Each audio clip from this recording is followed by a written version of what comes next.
Very good afternoon and good evening for people who have joined from around the globe. Thank you very much for joining today's webinar of Green Hydrogen in India from Policy Vision to Industrial Reality, where we are trying to understand what India needs to do today to move from pilot stage to a full-fledged hydrogen economy. So, as we know, India has launched one of the world's most ambitious hydrogen programs under the National Green Hydrogen Mission, with a target of approximately 5 million metric ton of hydrogen production by 2030, and they have a rolled out budget of 19.7 thousand crores of incentives. But at the same time, we know that India currently consumes from 6 to 7 million metric tons per annum of hydrogen, almost gray in primarily fertilizer as well as refineries. Against this backdrop, today our discussion will focus on what real timelines we need to really tap in, really need to see where we are today, what we need to do, what are the priority use cases that we should be focusing on as a country, and what will it take for us to move forward from pilots to bigger markets today. So today, along with me, I have my two very eminent speakers and experts from the industry. We have Mr. Sturle Pedersen. He's an accomplished business leader with over 30 years of global executive experience. He currently serves as a chairman of the board at Greenstat Asia Private Limited and Greenstat Hydrogen Sri Lanka Private Limited, where he provides strategic leadership across full hydrogen value chain, including electrolysis, storage, transportation, distribution, refueling, and all the other applications. Safety and risk management is also one of the key areas where he has a lot of expertise. Under his guidance, Greenstat operates at the intersection of industry, policy, and R&D, and we'll be glad to hear more from him and try and understand his perspectives. Then we have Dr. Kalpana, Mr. Dr. Kalpana Rewatkar Yeole. She is PhD in chemical engineering, former senior scientist at Gexon, and brings over 24 years of blended experience in academia, research, and industry.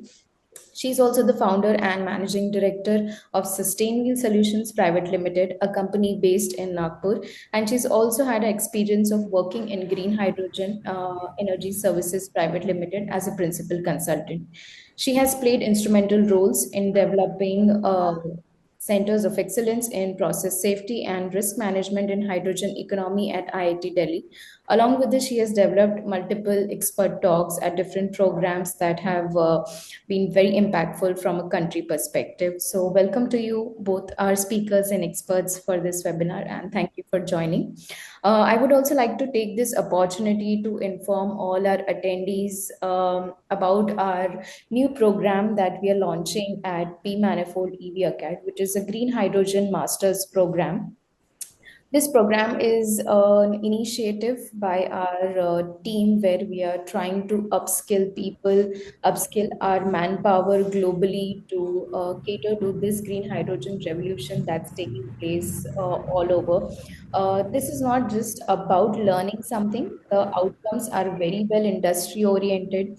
What you learn from this is actually how to do feasibility study, how you can understand how you can integrate green hydrogen into your processes, into your plants, and how your techno economics will look like. You'll get to understand about new technologies that are taking place globally, what are the global best practices that people are using for green hydrogen, standards, certifications. This program is also supported by the biggies from the hydrogen ecosystem, where you will get an access to do some plant visits, site visits at their locations, and have a first on hands-on experience of what is happening in green hydrogen segment and how you can upskill yourself. So you'll get a lot of first-hand access to our experts from the global, coming from German agencies, coming from Indian agencies, to try and understand what green hydrogen ecosystem is all about. And you'll also get to know how you can contribute to this revolution. So I think this is a very interesting webinar that we will go today, and I will also understand from my experts and get their views. So I see there's a lot of demand that is being spoken about and projected for 2050. So let's get closer to the target what India is talking about, 2030, right? So India is also targeting a net zero by 2070, and there are a lot of net zero pathways that country is talking about, our government is talking about, and green hydrogen looks like one of that pathway.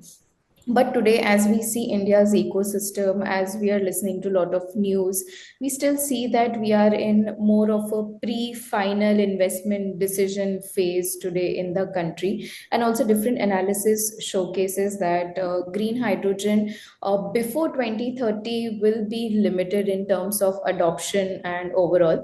So my first question to Dr. Kalpana on those lines is, how critical is green hydrogen in the broader net zero pathway for our country, and how realistically can we achieve our 2030 target, versus more what the government is talking about? So are we getting closer anywhere to the 2030 target?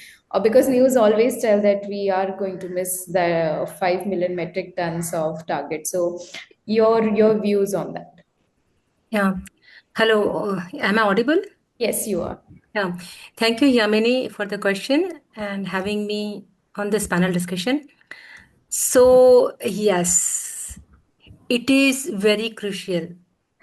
Um, India can decarbonize its economy through renewable electricity, but this electricity alone cannot reach several hard to abate sectors. Sectors such as steel, fertilizers, refineries, chemicals, long distance transportation, and long duration energy storages. These sectors require chemical reducing agent. Understanding my point? Like raw material, a feedstock, a molecule, hydrogen molecule itself, not the electricity. Yeah, for generating high temperature, which or substituting the molecule itself, which electricity cannot alone provide this. Another thing is green hydrogen now fills this gap. How?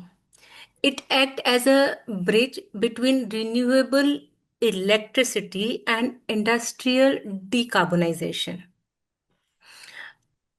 How? So it allows surplus solar, means extra solar and the wind power, to be converted into storable, transportable energy carrier. What I'm talking about, we are generating renewable electricity using solar and wind power. Now it is passing through the same grid, same electricity grid, renewable grid and physical grid. I mean, like normal grid, they are same, right? So what it makes surplus. So what it is doing, hydrogen is what it is doing, it is absorbing that extra. Yeah, where direct electrification is technically infeasible, or like economically we can say inefficient. Now, if we see from system point of view, green hydrogen makes it easier to use large amounts of solar and wind power, Mhm. as India is adding more renewables. Surplus power and the grid balancing become real challenges. So I will be really quick. Strategically, green hydrogen strengthens energy security, what I'm trying to say. And finally, green hydrogen supports industrial competitiveness and exports, like low carbon steel, green ammonia, clean fuel, green methanol is also there. Yeah. So we can compete with the broader markets. So green hydrogen is essential to India's net zero pathway because electricity alone cannot decarbonize this heavy industry or long distance transport. From safety perspective, we can see that large scale deployment of green hydrogen is only possible if safety is designed in the form from very starting itself. Got you. Yeah. Got you. So So I yeah, just let me add one more point. Your second question was whether realistically we play 2030 and how we relate 2050, right? So yes, 2030 green hydrogen is about learning, substitution, and system integration, while 2050 is becoming more pillar to deep decarbonization. Yeah, Right.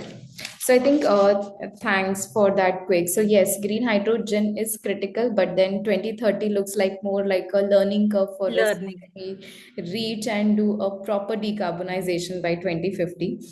So quickly, Sterling, I think coming to you from that lens, from the industry lens, like we said, India is on a net zero target for 2070.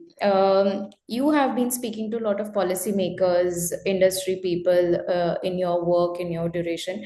Do industry also see green hydrogen as very near-term investment opportunity for them, or they are also, just waiting and watching how this is going to evolve, and they think it's a 2030 later than 2035 a bigger opportunity? So what are they seeing from the timelines perspective? So thank you first of all for having me on this discussion, the seminar. When it's coming to the target that the green hydrogen mission have set for the India, it is quite ambitious. However, it will not happen by itself. The government need to set clear targets for conversion. So the industries that will first convert is, of course, the refineries, fertilizer, and chemical, which is the largest consumers of gray hydrogen. However, there is a gap, viability gap between what you pay and or the cost for producing gray hydrogen and for green hydrogen.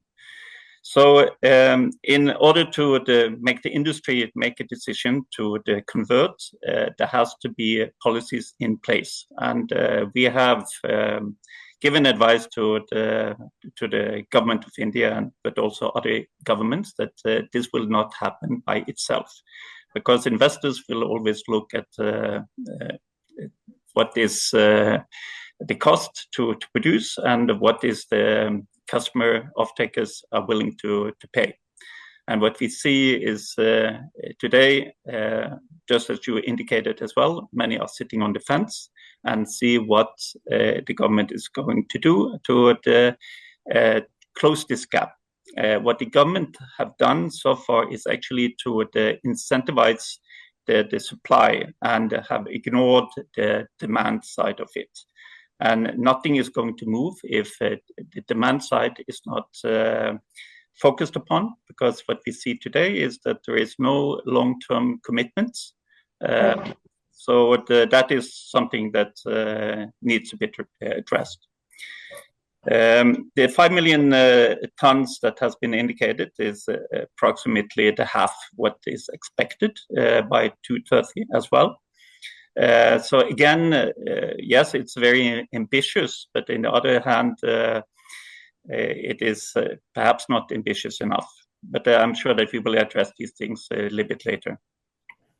Right. So we do see that intent from the industry, but yes, they are also kind of on the fence and watching out for policies that give them more visibility and certainty. So yeah, absolutely there.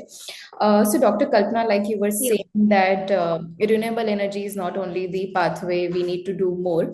So renewable power and electrification, government has given us target and they're planning 500 gigawatt by 2030, then 125 gigawatt for hydrogen is something that they are already talking about.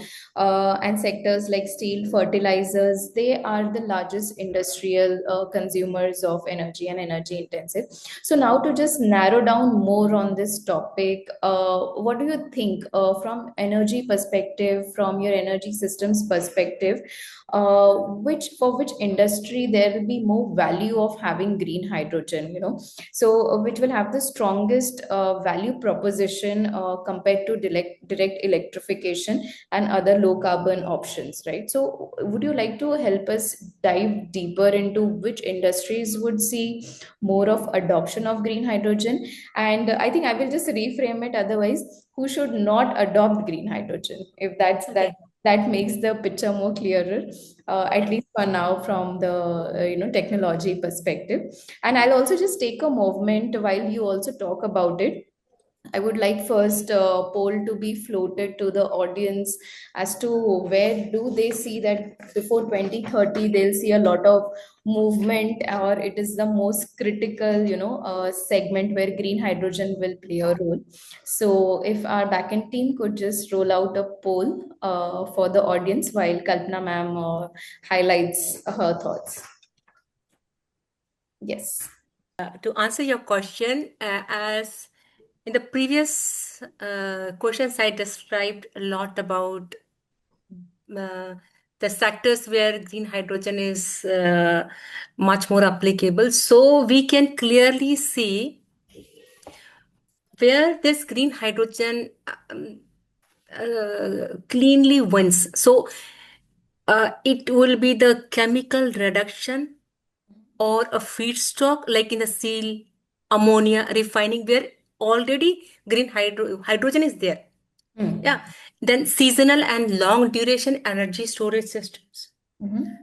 Right. Then shipping, aviation, e-fuels, for the renewable surplus adoption, surplus energy absorption, and grid flexibility.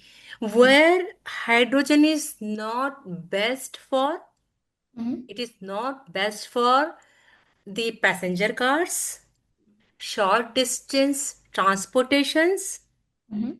for normal heating in um, or dense cities, applications where direct electrification is cheaper and simpler, there hydrogen is not best fit for.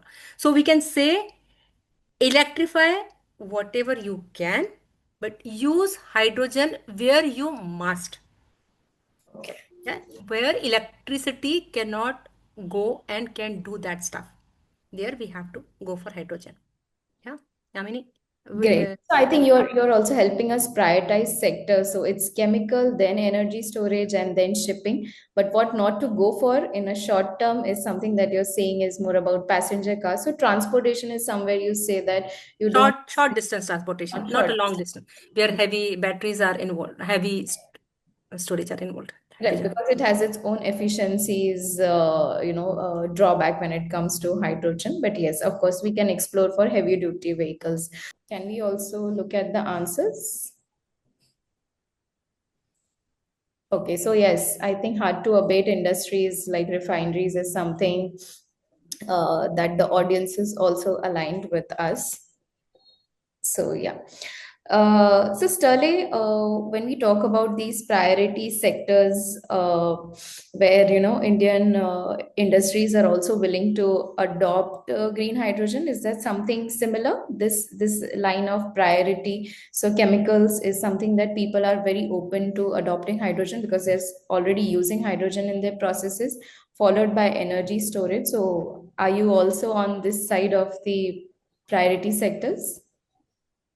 Yeah, I think that the industry is watching the government's policies. So if there is an incentive, they will grab the opportunity. As Right. long as there is no incentive for them and the cost is higher, they will not do it. So the good intention, they do not convert gray to the green. for the good sake of the climate change. That is not what the board would do. They would look at this from the pure financial side and make the decision accordingly. That's why the government, if they want to make it happen, then they need to put clear demands, targets on the existing production so they can convert. But there is other industries and other application which also was mentioned here, that hydrogen is actually the energy carrier. Right. It means that we can utilize the production of renewable in a completely different manner. We know that 20% of the production of renewable is wasted because we cannot, due to the intermittent supply and so forth, we cannot store it. So the hydrogen is an excellent medium for storing in the long term. Batteries would not be able to store for the longer term, and it's more difficult to transport it where you need it. So, of course, to develop the infrastructure, it is pipelines and so forth to be moving excess energy in the form of hydrogen. Or ammonia for that matter as well. There is many derivatives of hydrogen that can be used and applied, and this is something that the government need to make sure is happening by regulations and policies. Without it, it will not move. Right. So I think you've brought in a very interesting perspectives on the green hydrogen derivatives, and that's where my next question to Dr. Kalpana is also on this line, that we have seen a lot of green ammonia tenders that have come in, and there are competitive prices that were reported, and they are expected to largely be used for domestic purposes. So how do you see that green ammonia, methanol, and other derivatives will help India support the early adoption, and how you see its comparison with pure hydrogen markets, when you're coming from a chemical industry, or you've seen that side of the world technically where you are using hydrogen. So where do you see and how you see this derivatives kind of play picture compared to pure hydrogen? So do you see that they will be more in demand? So green ammonia, methanol compared to hydrogen, since they are also energy carriers. So how do you see that? Yeah, because all these derivatives, they are infrastructure ready. Mm-hmm. Because we will be using existing tanks, ships, ports, transportation, pipelines, right? And these derivatives are market ready. Mm-hmm. There are immediate buyers in fertilizers, shipping, chemicals. They're export ready. Yeah, enable you can say global trade before hydrogen comes in picture, right? But there are pipelines, there are guidelines, there are safety codes. So they are also finance ready. Yeah. So there are easy offtake contracts and the bankability also. So we can say green ammonia, green methanol, and these hydrogen derivatives are critical transition enabler, not alternatives that compete with hydrogen. They're not competing with hydrogen. Okay. They solve the practical challenges that slow early hydrogen adoption.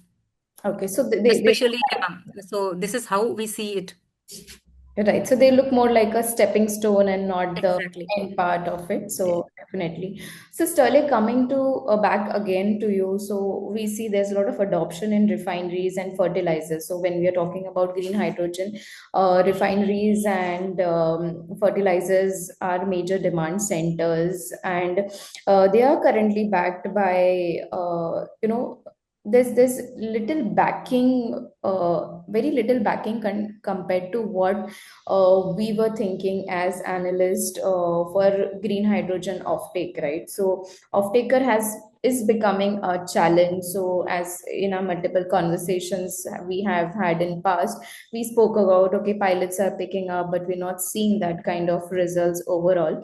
Which industrial sectors again, is going to see the realistic demand? Who will actually take up this green hydrogen that we produce, right? Some global, are there any global, perspectives also into picture that you see coming in? Because although they are domestic refineries and fertilizers, but still I think there is some kind of a hesitation when it comes to, off takers, limited off takers there. So how do you see who will ultimately use this green hydrogen, and what's the best case scenario for India in that sense? And just taking a moment again here, when we talk about demand, centers, so which sector is most likely to anchor India's green hydrogen demand in next 5 to 7 years? So that's my very specific question to you. And also, this is a poll question to the audience. So if the team can also pop up the poll for this, where we are seeing next 5 to 7 years timeline as to who will be the anchor demand for green hydrogen. Well, so as I mentioned, and I think also the scrutiny highlighted it, it is the refinery and the fertilizer and the chemical industry, which is the one who use gray hydrogen today, and which easily can convert it if the conditions is met, which is basically cost discrepancies, the gap that needs to be closed. And of course, these industries already have the consumption, so they don't need it kind of long-term commitments, because it is part of the production chain. Part of the, today they use steam reforming to produce it, and it's within the refineries land as well. So everything is set up and it's easy for them. And the same with also chemical parks. They can develop the common infrastructure, and the synergy for that is bringing also down the cost for green hydrogen compared to gray hydrogen. If there is synergy that they can pull out of this, it is if they agree to use this common infrastructure and developing a common infrastructure. So we would see from Europe and other countries where things are scaling up faster or the fastest is where you are setting up infrastructure, which is a key kind of buzzword that is coming through also for the industrial parks. So you would see that instead of every chemical plant developing their own hydrogen production plant within their premises and so forth to fill the needs, they will be these hubs that is going to develop. And what we see on the hubs is that we needed the coupling between different sectors in industry to bring down the cost. So you see most of these hubs is in Norway, for instance, and also in Europe. It's very close to the ports, because that is always giving the opportunity also to export. And for India, who has a huge excess of energy when they are reaching the goal of 500 gigawatt, then you would see that a lot of this will be exported. And there is quite a few good examples for this in Andhra Pradesh. One company who has set up ammonia, because ammonia is, which also was mentioned here before, we have been exporting and we have been transporting it, and we can use the existing infrastructure for that. And the same also for methanol. So if you're looking at the shipping industry and the maritime industry, which is a huge off-taker, they are now converting from diesel and fossil fuel to e-methanol. So the e-methanol will be an important part of this as well. And this is derivatives of hydrogen. And it is just the initial phase.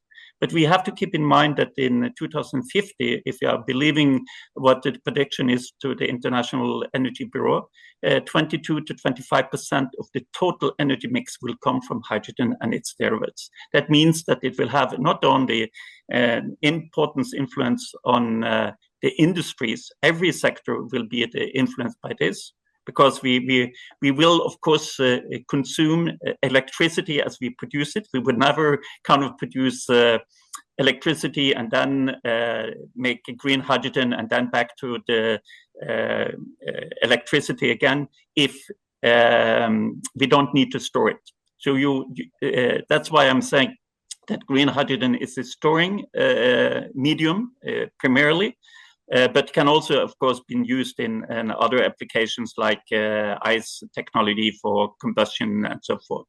But it will have an impact on our life in the end applications for every household.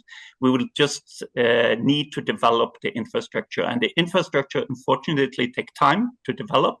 So within the next 10 years, it's probably very little infrastructure. So that's why, for instance, the transportation sector will come much later, because you can't kind of buy the bus or a truck and then you cannot fill it. So you need to develop these hydrogen corridors, first of all, and then later on you will kind of populate it. So for instance, Indian Oil and the other oil and gas stations that is all over, I think it's 1 million of them in India, they need to be converted into the charging station for EV cars and also for hydrogen trucks and buses and so on.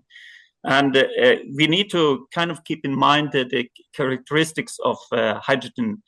We could never go to the moon or out in space without hydrogen. So we cannot use batteries. And tugboats and other things, you cannot put heavy batteries on board on it.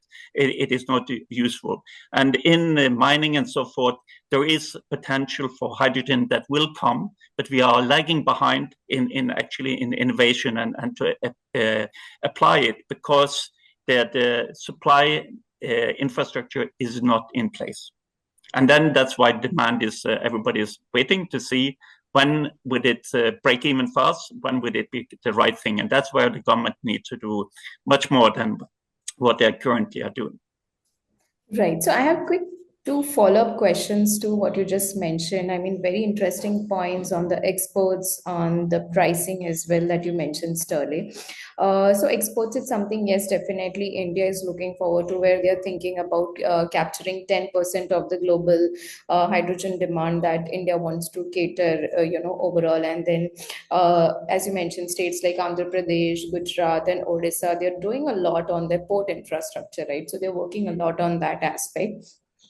To be more specific, what price points of green hydrogen production would you think this would trigger this switching from your conventional to this? Because $2 per kg is something that all are talking about, but is it really possible for India by 2030 to say so? Because we are focusing on timelines today. Is 2030 looking like a realistic? Because I think it varies again from sector to sector, because how you use it, how you store it, transport it, and your end use application is actually defining a lot of your cost economics.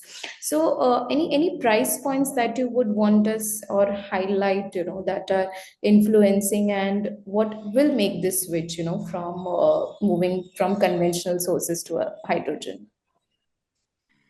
Well, it depends a little bit on which industry you are talking about, because some of the chemical industries, electronics and so forth, who is using hydrogen today for different applications, it has very little impact on the price, because the part, or as I said, the cost has perhaps a 1 to 2% impact on the final price for the product. But for other industries, it will have a much larger impact on the price. So that's why if it's $2 or if it's $4.50 or $9, it will make an impact. So again, it is really related to the sector, and it's for the government and for the industry, it would be important that, for instance, if the governments implementing green procurement.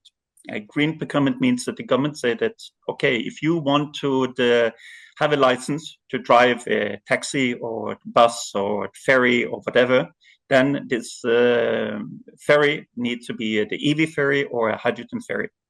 Then you are eliminating all the kind of polluter and the one who can kind of dump the prices or who have a lower cost to develop the services. And that's what the government need to do. So in Norway, for instance, why is Norway having hydrogen ferries and the EV ferries? It is because you can't get the license to run it. And the government has then been giving incentives to the ferry companies and so forth to pay the difference between the fossil fuel and the hydrogen ferries, because they want to see this going forward. And of course, if you can only operate and only get the license when you have a green hydrogen ferry, then everybody is competing on the same terms. And the same is with taxis and so forth in Norway. It's either EV or hydrogen, or you don't have a license. That way, you are forcing the players to convert. And but again, if you didn't have the infrastructure where the people can charge the cars, electric cars, or fill the hydrogen cars, and I tell you, we had an accident in Norway, and they closed all the 13 hydrogen stations for 3 years. So how do you think it went with the car sales for the hydrogen cars? No, you didn't sell a single one because people cannot fill. So again, there is, as I say, several different factors that need to fall in place. So the long-term plan for the developing transportation, you need to build the infrastructure. If you want to export and you want to reach the 10%, then the ports and everything needs to be in place. But there is a few things that is not in place today. First, I think that it has been mentioned, the safety framework and also permits and certification regulations and policies are still unclear. And this is an area where the government really need to clean it up and get to the international standards because they need to talk the same language.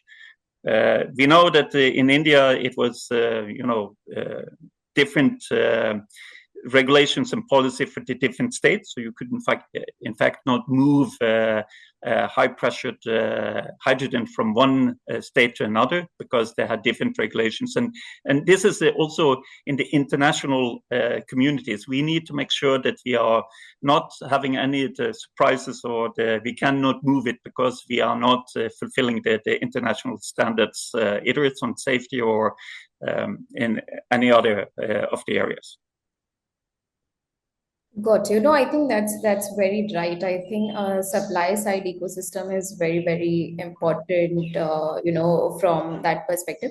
Somehow you covered my next question also, like what are the global, lessons that India should learn upon. Enforcement is very, very important. But yes, Norway as a geography is different, India as a geography is different. But yes, we can adopt a lot of practices to be a bit more stricter if it comes to adopting clean technologies. But yes, at the same time, these projects have to be really viable for a country like India with a big population in place. The way we transport, our mode of transports are different. The way we operate altogether as a country is very different. There's a lot of difference overall, and that's why I think there are some questions from audience. So I'll quickly take up those questions. I think this could be a really longer discussion, but I think we just have 5 to 10 minutes, but I'll take. So there's one question that talks about recent tenders. So how realistic do you find SECI tender for green ammonia prices highlighted by different winners will be a benchmark for green hydrogen bankability calculations? So yeah, that's why we were discussing. So we've got the most debatable question on the table. So how do you see that, Sterling? I would be very surprised if this project is moving forward and is implemented. I have talked to most of the industrial players, and nobody believe it. And I'm sorry to say, I wish I could believe it because it would be good news. But I think it's very over optimistic, and I don't think this is a bankable project.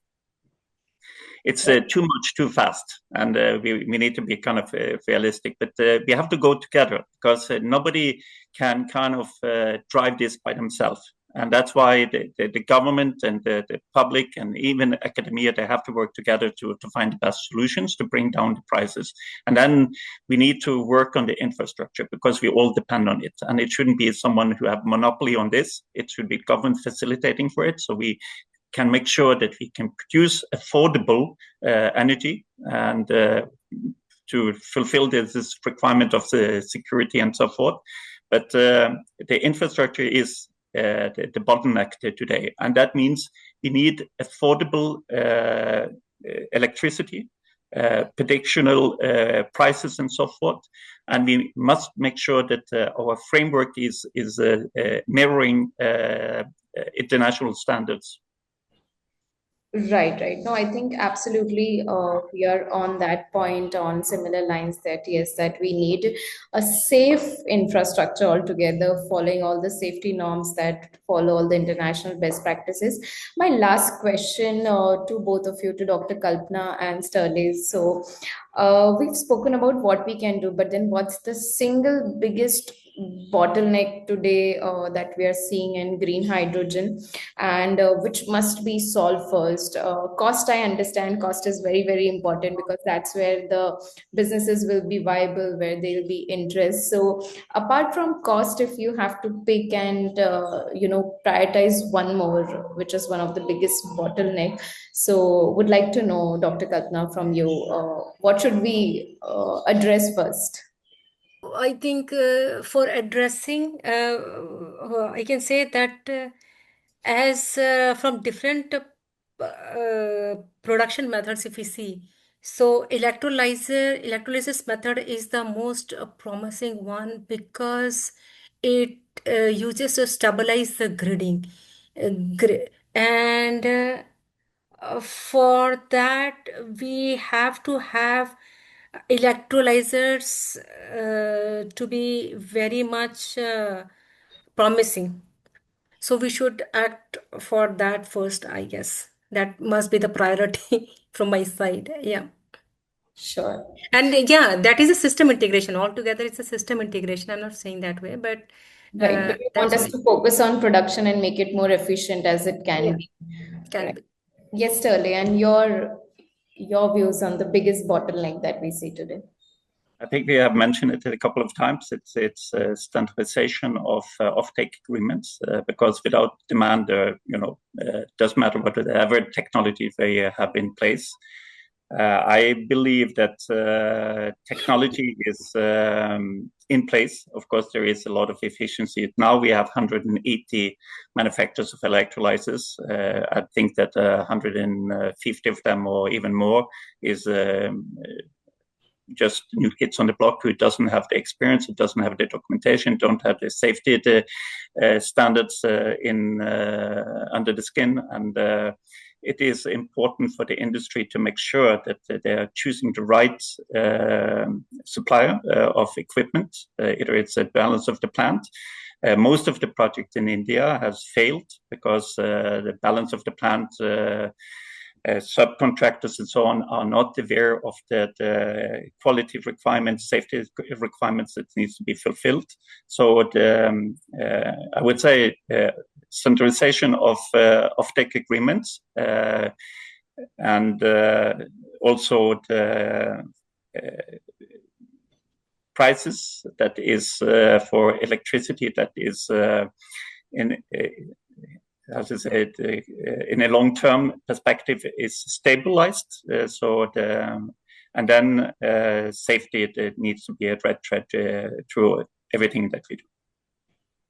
Great. I think that's a really great perspective put into place by both our experts today. And just to summarize, I think today's discussion really highlighted that we don't need to, define our journey just by ambitions, but it will require more of system integration, more of robust supply ecosystem, good and long-term off-taker agreements is something, and a very strong execution on ground, which is very, very important. Our sectors need to be prioritized well. I think government through the National Green Hydrogen Mission have prioritized these sectors well, but we can do more. Innovation is very, very important for the country from the supply perspective. And I think we will be giving an opportunity, as I said, under our Green Hydrogen Masters program that we are going to. That's where this program is also going to focus on a lot of innovation. So we are actually trying to bridge the industry gap with different, people who have a lot of ideas as to how we can support this ecosystem. I think this program wants to attract those kind of people to come in. So this program is not just for upskilling, but we are open to people with new ideas to work with us on this program, understand first what is required, safety perspectives, and then also come in and pitch in really good ideas and create something unique and innovative for the country, whichever country you are globally, because hydrogen has become a global talk point, and people are actually working towards that.